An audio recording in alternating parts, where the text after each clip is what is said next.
사회자님, 네. 그런데 오늘은 왠지 조금 피곤해 보이시는데요? 티가 많이 났나요? 제가 어제 늦게까지 영화랑 드라마 보느라고 잠을 잘 못 잤는데 넷플릭스, 티빙 이런 거 한 바퀴만 돌아도 정말 시간이 훅 가요. 네, 맞습니다. 저도 그런데요. 요즘은 OTT의 시대예요.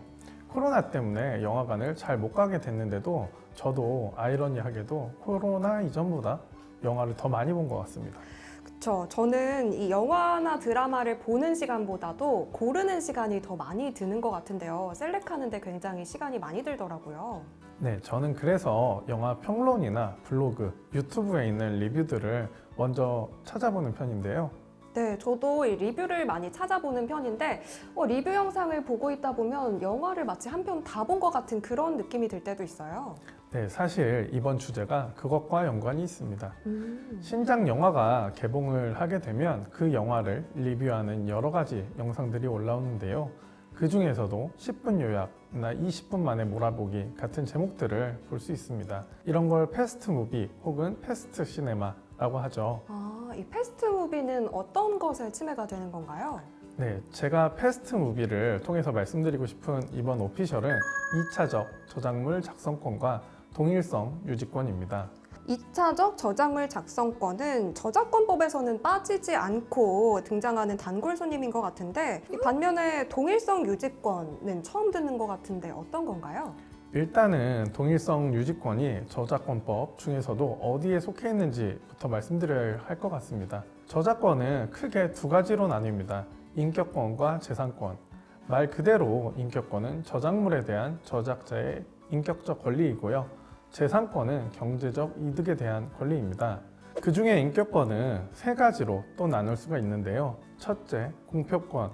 내가 만든 저작물을 공표할지 말지, 언제 어디서 드러낼지를 결정할 수 있는 권리고요. 둘째, 성명 표시권. 저작물에 저작자의 성명을 표시할 수 있는 권리입니다. 마지막, 앞으로 얘기할 동일성 유지권인데요. 동일성 유지권은 저작 인격권에 해당되는 거군요. 네, 맞습니다.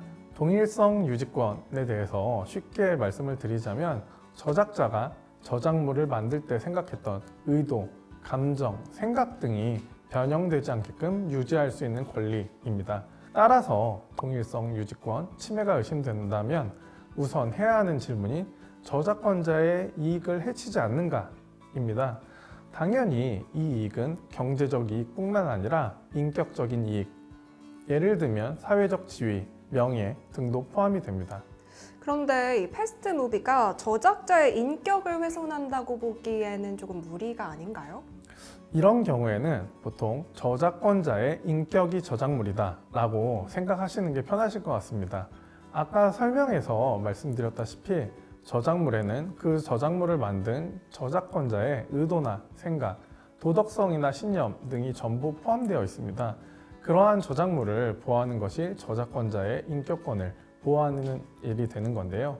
따라서 단순 오탈자나 문법의 오류를 바로잡는 정도의 수정은 동일성 유지권을 침해하지 않지만 그 정도를 넘어선 수정과 변형은 동일성 유지권의 침해가 될 수 있고 그러한 수정과 변형을 통해서 탄생한 저작물이 새로운 창작성을 가지는 경우에는 2차적 저작물이 될 수 있습니다.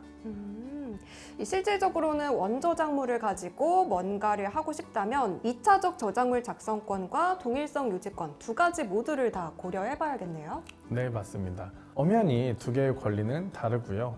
심지어는 그 성격도 매우 다릅니다.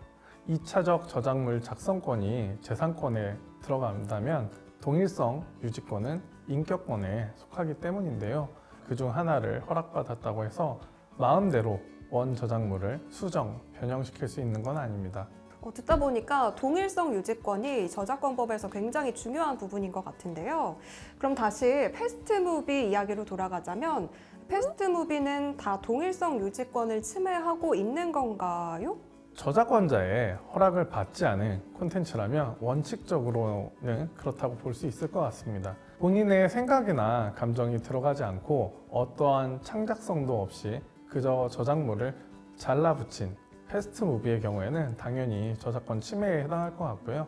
저작물 일부 이용 시 동일성 유지권 침해 판단 기준은 첫 번째, 부분적 이용이 저작물 중 일부를 발췌하여 그대로 이용하는 것이어서 이용되는 부분 자체에는 아무런 변경이 없는지, 두 번째, 이용 방법도 저작물의 통상적 이용 방법을 따른 것인지, 세 번째, 저작물의 이용 관행에 비추어 일반 대중이나 당해 저작물의 소유자가 부분적 이용이 전체 저작물의 일부를 이용한 것임을 쉽게 알 수 있고, 그 부분적으로 이용한 부분이 저작물의 전부인 것으로 오인하거나 저작물에 표현된 저작자의 사상, 감정이 왜곡되거나 혹은 저작물의 내용이나 형식이 오인될 우려가 없는지 여부를 판단 기준으로 삼고 있습니다. 그렇군요.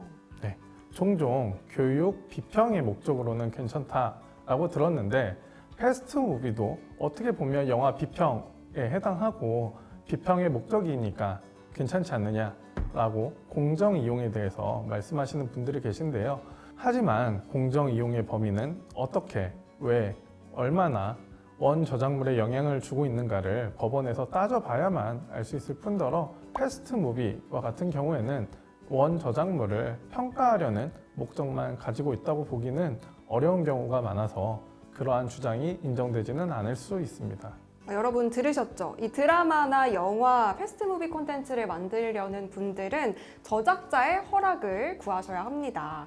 솔직히 말하자면 이제까지 저작권법에 대한 얘기를 들으면서 그 범위가 조금 모호하다라는 생각을 들었는데 간단하게 생각해보면 저작권이 계속해서 얘기하고 있는 건 하나의 메시지인 것 같아요.